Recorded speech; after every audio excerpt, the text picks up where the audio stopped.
In at number 5, we have the Franklin Castle in Ohio. The high Victorian home has been a fixture of the city's west side for over 100 years. It was built in the 1880s by grocer turned banker Hans Tiedemann. Although his wealth was significant, Tiedemann's life was filled with tragedy. A distressing number of his immediate family members would die in this house. The story goes that the construction of the castle's elaborate turrets, prominent gargoyles, and increasingly large network of rooms were an attempt to distract his wife from the ceaseless amount of death.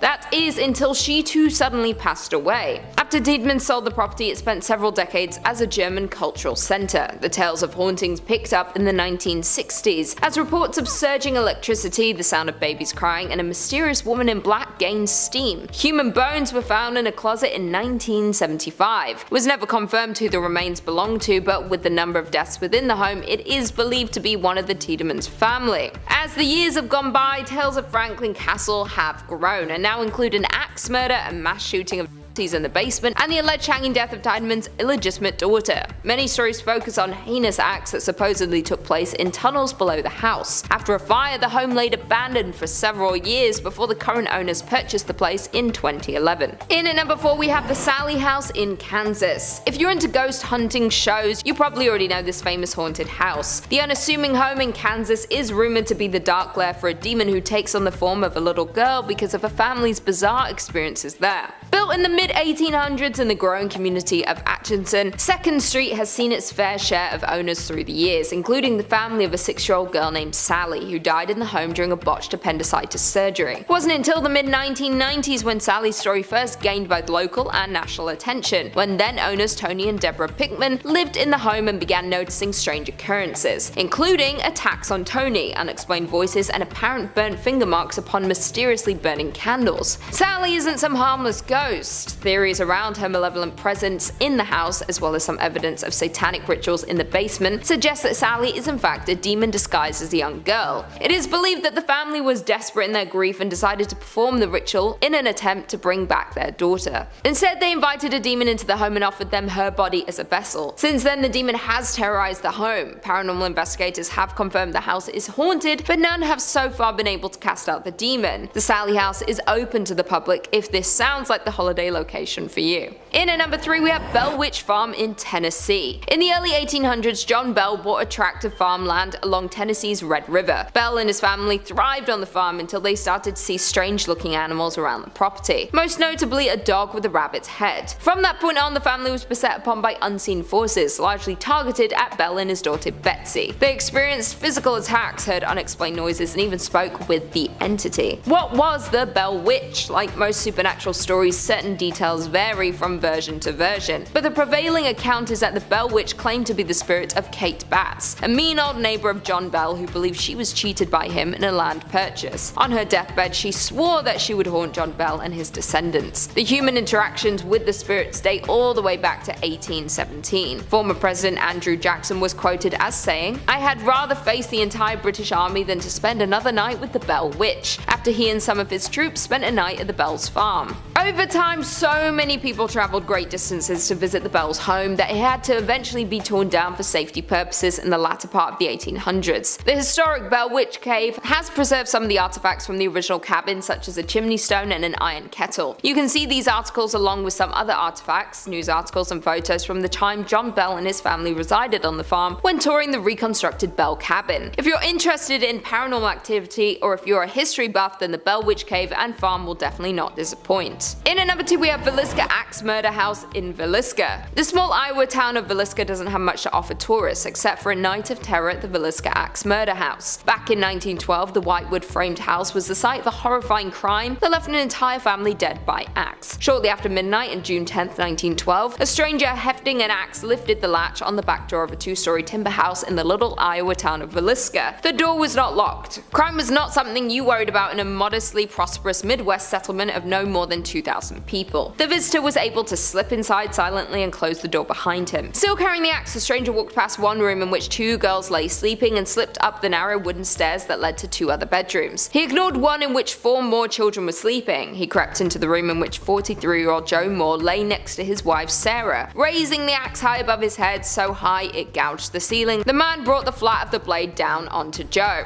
Then he struck Sarah before she had time to wake or register his presence. Leaving the couple, the killer went next door and used the axe on the other residents in the room. Once again, there is no evidence that they woke before they died, nor did the assailant or any of the other people in the home make sufficient noise to disturb Catherine's two friends, Lena and Ina Stillinger, as they slept downstairs. The killer then descended the stairs and took the lives of the Stillinger girls. What happened next marked the Villisca killings as truly peculiar and still sends shivers down the spine a century after the fact. The axeman went back upstairs and beheaded everyone in the home, leaving the faces of all 6 members of the family unrecognizable. The Moores were not discovered until several hours later. When neighbors didn't see the family wake in the morning, they called for Villisca's marshal, Hank Horton. That set in train a sequence of events that destroyed what little hope there may have been of gathering useful evidence from the crime scene. When a shaken doctor emerged, he cautioned members of the growing crowd outside, "Don't go in there, boys, you'll regret it until the last day of your life." Many ignored the advice, as many as 100 curious neighbors and townspeople tramped as they flew through the house scattering fingerprints. It is probably due to this damage to the crime scene, along with the lack of knowledge on such large crimes, that the killer was never found. It could have been one of the noisy neighbors or someone passing through time, but no one will ever know. What we do know is that there have been sightings of the family's spirits since, and the house continues to be a main attraction for dark tourism.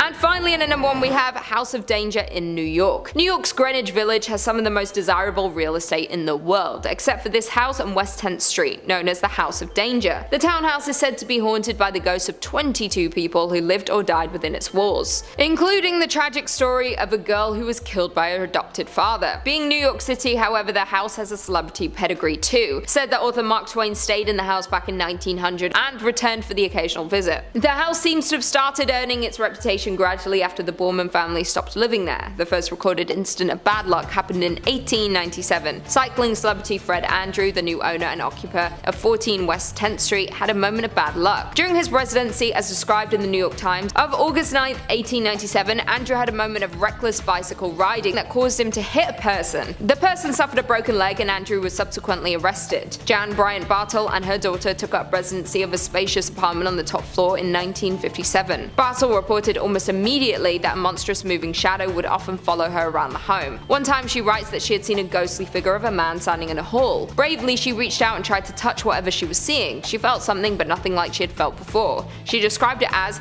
a substance without substance, chilly and damp. Bartle was a true believer and took the proactive step of employing a paranormal expert to investigate what could be causing these terrifying realities for the scared residents. The investigator confirmed what the couple had believed from the start. The investigator said that they were upward of 22 spirits at the House of Danger. Besides Mark Twain, he mentioned additionally a woman in a white dress, a young girl, and a grey cat. On November 2nd, 1987, New York City witnessed a genuine tragedy at the House of Danger. The passing of Lisa Nussbaum was so horrific it caught everyone's attention. Around 6:40 a.m., 911 operators got a pressing phone call from children's author and editor Hedda Nussbaum. She said that her daughter Lisa wasn't breathing, so an ambulance was sent to Greenwich residents right away. When the paramedics arrived, they were greeted by a very disturbing scene. They found Lisa unresponsive on the kitchen floor and her brother Mitchell tied up in the home. Paramedics were regrettably unable to revive Lisa on their way to the hospital. Later, her autopsy revealed the cause of death was repeated blunt force trauma. Hedda and Joel were both arrested and subsequently charged with first-degree murder. Currently in private ownership, the building is resided in today and continues to add stories of hauntings to the legends of paranormal activity in the House of Death. The stairwell continues to be the nexus of the ghostly activity in the building. The dark and wide antique stairs are where many of the ghosts still make their appearances. Coming in at number 5, we have the Lizzie Borden house in Massachusetts. Lizzie Borden was an American woman who became the center of a sensational trial in the United States. In 1892, she was accused of killing her father and stepmother. Her family was well off and lived in the town of Fall River in Massachusetts. Her father had remarried 3 years after Lizzie's mother had died. Lizzie also had an older sister, Emma. They often argued with their father regarding their finances and their stepmother. Lizzie was well liked in the community and spent her days involved with various charity work. Her father was not well liked though. He was known to be stubborn and cruel. On the morning of August 4th, 1892, Mr. Borden left his home for work. Left in the house was Lizzie, the stepmother, and a live-in maid. Her sister was out of of town at the time. When he returned from work, it was reported that he sat down in the living room and had a nap. No one knows exactly what happened to Mr. and Mrs. Borden next, but Lizzie gave her version of events. Lizzie claims to have returned home at around 11:15. Upon her return, she found her father brutally attacked on the sofa. Upstairs, his wife's body was found mutilated. It was later confirmed she had died around an hour before her husband. There was little evidence to what had actually happened to the Bordens. Lizzie had suspicious activity that made it seem likely that she was involved. On August 3rd, Lizzie had purchased some poisonous acid. It was also found that she had burned some of her clothing on the stove, and in the days following the murder, the maid was also suspected of the killing. She was seen leaving the home carrying an unexamined parcel in the evening following the murder. No weapon was ever found, though they did suspect the axe that was found in the basement. Lizzie was arrested and tried, but was acquitted due to the lack of evidence. It was widely believed she was guilty. She was shunned by her community. She would stay in the family home until she died of old age in 1927. The house is reportedly haunted by both Lizzie's spirit and Mr. and Mrs. Borden. Coming in at number 4, we have Merchant House Museum in New York. The Merchant House is the only 19th century family home that has been preserved. The house was built in 1832 by a wealthy merchant. The merchant Seabury Treadwell raised his family in the home. He had 8 children. The home was never empty as the family constantly grew, with 4 servants, nieces, nephews, cousins, and aunts all staying at the home from time to time. Most of the family lived there until their old age. The youngest daughter, Gertrude, lived there alone for 24 years after the death of her older sister. She was eccentric and became obsessed with holding on to the family home in its original state. The neighborhood around her home was run down. Many of the homes around it were demolished. As you can see today, the home stands alone in its elegance. After she died in 1933, a distant cousin purchased the house to ensure it was not demolished. He turned the home into a museum, a time capsule of what it was like to live in the 19th century. Still has the original possessions from the family. Not everything in the home was idyllic. There are some ghosts that linger in the home, other than those of the family members who refuse to leave even in death. There is a famous story, the thief who tried to steal from the family. It was said he broke in one night while the family slept. He stole a lot of jewels and valuables from the home. He was attempting to make his escape through a hole he had made in one of the weaker walls. As he squeezed through the hole, the wall collapsed on top of him. He did not survive. He was found by the family in the morning. The thief's brother apparently demanded justice. He claimed that the wall should not have been made so poorly. It was the bad quality of the wall that killed his brother. Obviously, this was not seen as a valid concern. The thief's ghost is reported to still be lingering in the home. Luckily, the house is now a museum and not a hotel, so you shouldn't have too much trouble with the ghost. There have been various sightings. Someone saw one of the daughters sat in the garden. As they walked towards the girls, she disappeared. A man covered in a dust like soot had been seen around the kitchen, believed to be the thief. Many guests feel cold spots around the house. At least the majority of the ghosts are friendly. The Treadwell family are just enjoying their beloved home. Coming in at number 3, we have Villa Delici in Italy. The Villa Delici in Italy was built around 1854. It has the nickname the House of Witches. The house was riddled with tragedies from day one. Count Felix Delici was head of the Italian National Guard. He was considered a decorated hero. He wanted to build a dream home for him and his family. He recruited architect Alessandro Sedoli. It took around 3 years to build the home. Alessandro died a year before the villa was completed. This would come to be seen as the first bad omen. Of course, at the time, it was simply an unfortunate event. Once finished, the home was a great mansion. It was outfitted with all the modern conveniences of the time, including indoor heating. No expense was spared. The home had extensive gardens and promenades. Unfortunately, the family would not be able to enjoy their lives in the idyllic home. Sometime in 1862, the Count returned home from a day's work. He found his wife had been brutally attacked. It was too late to save her. More than that, his daughter had been taken. He had started a lengthy search for his daughter, using his best men to search as far as they were able. The daughter was never found. Later that same year, the staff found the Count in his study. He had taken his own life from the guilt of losing his family. The villa was passed from owner to owner for a few years. By the year 1960, the home would be left permanently uninhabited. The house fell into ruin. The walls have fallen and vandals have destroyed much of the interior. There are now rumors that occultists use the home for rituals. The home is said to be strongly connected to spirits and ghosts. Many entities have been spotted here. If you were to visit the home, you'd be able to sense those who have passed, along with the other spirits who have been called on by rituals. Coming in at number 2, we have Los Feliz Mansion in Los Angeles. Very little is known about the Los Feliz Mansion before it was bought by cardiologist Harold Perelson for his family. family. The family seemed to live there happily until 1959. Harold lived in the home with his wife and 3 children, the oldest named Judy. It was reported that Perelson was in a financial crisis. He had sunk thousands into a medical device he had invented only to have it stolen by a colleague. Things went from bad to tragic for the family on December 6, 1959. It's reported that Harold lost his mind. He woke at around 4:30 a.m. He took a hammer to his wife. He then went to his daughter's room. He tried to do the same thing to Judy, but failed. She managed to escape screaming. She ran to the neighbors where she could call the police. The 2 younger children woke up during the screaming. Harold told them to go back to sleep and that they were having a nightmare. Harold then went back to his study. He took 2 doses of something and 31 pills before lying down. He had passed by the time the police and ambulance arrived on the scene. The house has sat untouched since this happened. The house was purchased by a family, but they chose to leave everything in the house as they found it. They never spent a single night in the home, but came and went with storage. It is rumored that if you go to visit the house, you can still see the Christmas tree in the living room, surrounded by the presents neatly wrapped, as well as a Life magazine on the coffee table along with other signs of the time. And finally, in at number 1 we have Louis Family Mansion in Taiwan. The Louis Family Mansion, or more commonly known as Mingsong Ghost House, is one of the most haunted locations in Taiwan. The house, built in 1929, is situated in the countryside near Chiayi. The home was once a beautiful 3-story, perfect for any family. Looking at the home today, you can see the old charm, but the house is overgrown and a tapestry of trees that have claimed it over time. Louis Rongyu, an affluent merchant and landowner, bought the house for his family. It was rumored that he had started an affair with the maid. This affair went on for years without anyone knowing anything of it. Finally, the maid got tired of being a secret and confronted his wife. Louis Rongyu broke off the affair, choosing his family. The maid was reportedly distraught about what had happened. She jumped from the 2nd-story balcony into the well below. Some say another family member might have pushed her to save them the public embarrassment. After this, the ghost of the maid haunted the family every night, terrorizing them. She would not let them rest. It was not long before the family felt they had to move out, leaving their home behind. They never sold the property, it was simply left to rot. Perhaps they did not want anyone else to be terrorized by the angry spirit they had created. Dark tourists continue to visit the house. There have been various sightings of the ghost since then. People are warned not to spend the night, as this is when she looks for vengeance. Would you risk it?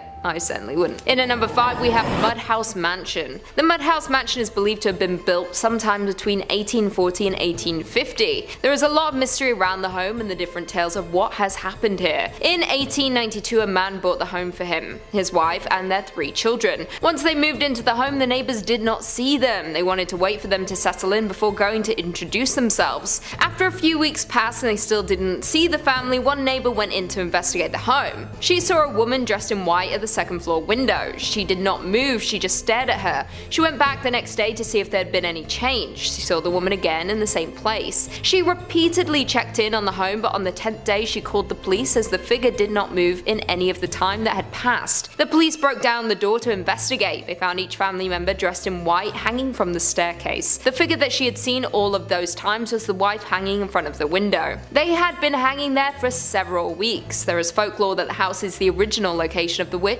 Bloody Mary. They say the land is cursed and anyone who lives there will perish. The house remained empty for the rest of its years. It attracted ghost hunters. One woman claimed that she was on the 2nd floor when she heard a loud group people on the 3rd floor. When she went to ask them what was happening, she found she was alone in the home. The voices stopped and no one was on the 3rd floor. The house was demolished in 2015 due to growing fears from the surrounding area. The home had been empty since the 1930s due to fear of what had happened here. If the folklore is true, any home built on the land will also carry the curse. In at number 4, S.K. Pierce Mansion. Sylvester Pierce was a wealthy businessman from Massachusetts. He started his business S.K. Pierce & Sons Furniture Company. The company was extremely successful for the family. In the late 1880s, Pierce decided he should build a mansion befitting his fortune. The mansion he built was a marvel for its time. The home was 7,000 square feet with 10 bedrooms. It took 16 months and 100 men to build this home. The family moved in swiftly as the grand home was completed, but their celebrations didn't last long when his wife Susan fell down the staircase a few weeks after moving in. She sustained many injuries but did not die from the fall. She did die from a bacterial illness she got in one of her wounds. After a year of mourning, Pierce remarried Ellen. This was widely talked about as she was 30 years younger than him. Pierce passed away in 1888, leaving behind his new wife and the 2 sons they had together and his son from the previous marriage. When Ellen passed, the sons argued constantly over who would take the home and business. The Great Depression destroyed the business, leaving only the mansion to decide. Eventually it was given to the youngest son. The mansion went through hard times as the family lost the fortune. Edward decided to turn the mansion into a boarding home. The home was used for drinking, gambling, and other activities people wanted to do in secret. There were even a number of murders that occurred. One woman was strangled in one of the second-floor rooms by another boarder. A Finnish immigrant burned to death in the master bedroom in 1963. There is also another story of a young boy who drowned in the basement when he ran off from his family. Since these days, the house has been regarded as haunted. There is no shortage of people who has passed here. There are also claims a dark entity inhabits the basement and may have been the cause of the young boy wandering off. Guests have experienced voices talking to them as they sleep, furniture moving without anyone being in the room, as well as shadow people caught in the corner of guests' eyes. The house is now open for ghostly tours, but no one may stay the night as it is considered too dangerous. In at number 3, the Lem Mansion in St. Louis, Missouri. The Lem Mansion was built in 1890 in St. Louis. It was originally owned and built by William Lemp for his growing family. Lemp's father, Adam Lemp, was a German man who moved to the US in 1839. He became very successful when he opened a grocery and started to produce and sell authentic German lager. All things seemed to be going well for the Lemp family. Adam passed down his company to his son, William Sr. William went on to expand and grow the Western Brewery Company started by his father. He married his wife in 1861 and they moved into their new home in 1890. They had 4 children together, all boys who went on to work for the company. It was their youngest son, Frederick, who he had hoped to groom to inherit the entire company. In 1901, Frederick died due to heart failure from complications of his diseases. William Sr. became depressed from this. He lost his will to work. He slowly declined. His family's effort to console him did nothing to bring him back. In 1904, William Lemp took his own life by gunshot. With 2 tragedies in the family, they still kept going to try and recover from their losses, but there was still more to come from them. A few years later, his wife developed and passed from cancer, leaving the children, the home, and the company to run. William Jr. took over the company in his father's absence. He married and they had 1 son, William III. Jesus. A few years later, she filed for divorce. She won custody of their son. The company also took a hit during the Prohibition when they had to shut down. They had to sell their trademark and the brewery complex was sold at auction. William struggled to deal with all of his immense loss. He did not see a way to recover all he had lost. He took his life in the same room as William Sr. had all those years prior. The house is said to now be haunted by the Lemp family and all of their tragedies. In at number 2, we have Hotel Cecil in Los Angeles, California. Hotel Cecil, or Stay on Main in LA, is probably one of the most well-known haunted locations. While it's not a house, it is a home for many people as the building is not only a hotel but a residence. The hotel became the center of the Netflix documentary The Vanishing at the Cecil Hotel, which looked into the disappearance of Elisa Lam. The hotel opened in 1924. It was designed to be a high-end hotel for those traveling on business. The hotel quickly fell from the image they initially had. They advertised monthly and more permanent rates but now offer as short as hourly. Within the first 10 years of the hotel being open, many lost souls checked into the hotel, who were never planning to check out. The first incident occurred in 1927, 3 years after opening. Guest Percy Cook had taken his own life. His wife had left him, taking their child. 4 years later, a man was found in his room after ingesting poison. Within the following 3 years, 2 more people took their lives. This quickly gained the hotel a dark reputation. People seemed to be drawn to the hotel as their final resting place. From 1937, the passings became more violent. People's lives started being taken by others. It was said all of the tragedies had cursed the hotel. Since 1937, 14 more people have passed away at the hotel. It is even rumored that in the case of Elisa Lam, she may have experienced hauntings in the hotel before she disappeared. There was footage of her in a lift performing what is thought to be a ritual where you invite spirits to join you. This was the last anyone would ever see of her. She was later found in one of the water tanks on the roof. Could this have been connected to the ritual, or maybe she saw something else during her stay? And finally, in at number 1, we have Jean Harlow House, Los Angeles, California. When Jean Harlow was 18, she married Paul Byrne and moved into her famous Hollywood home. Jean was an actress famous for her roles in Double Whoopee and The Saturday Night Kid. She was seen as the latest blonde bombshell. Her personal life, however, would never be as successful as her acting career. Her marriage to Paul was her second. She married for the first time when she was only 16 years old. Her marriage to Paul was surprising to the public. He was 22 years older than her and not considered considered to be attractive. Their marriage only lasted 2 months before ending in tragedy. Paul Byrne had been married previously to Dorothy Millett. Paul hadn't spoken of Dorothy for years. His secrets finally caught up to him when he was found by his butler's deceased in his bedroom. He had a bullet wound through his head and a letter left next to him explaining why he ended his life. Authorities recovered the note and ruled the death by his own hands, but the staff pointed the fingers to Dorothy. She had visited him a day earlier. Jean had no knowledge of this. The police went to interrogate Dorothy only to find she had jumped from her hotel balcony. Jean sold and left the home after the incident. 5 years later, in 1937, Jean was on set filming Saratoga. She was found in her dressing room passed out on the floor. She had suffered from kidney failure and died at the age of 26. In 1983, a hairstylist named J.C. Bring bought the former home. At the time, he was with Sharon Tate. Tate often stayed in the home. As most of us know, Sharon Tate also met an horrific end. She was a victim to Charles Manson while pregnant in 1969. Many people believe the house is cursed. Before her passing, Sharon Tate was questioned about the home. She was questioned in an interview about the suspected hauntings. She did experience some paranormal activity during her time there. She told them that she saw a ghostly man in her bedroom. She believed it to be Paul Byrne. She saw a second figure tied to the staircase. She said the second figure had a slit on their throat. She said it almost looked like her. Tate called it a premonition. Could Byrne have been trying to warn her? Either way, we know that the home houses the spirits of those who passed there.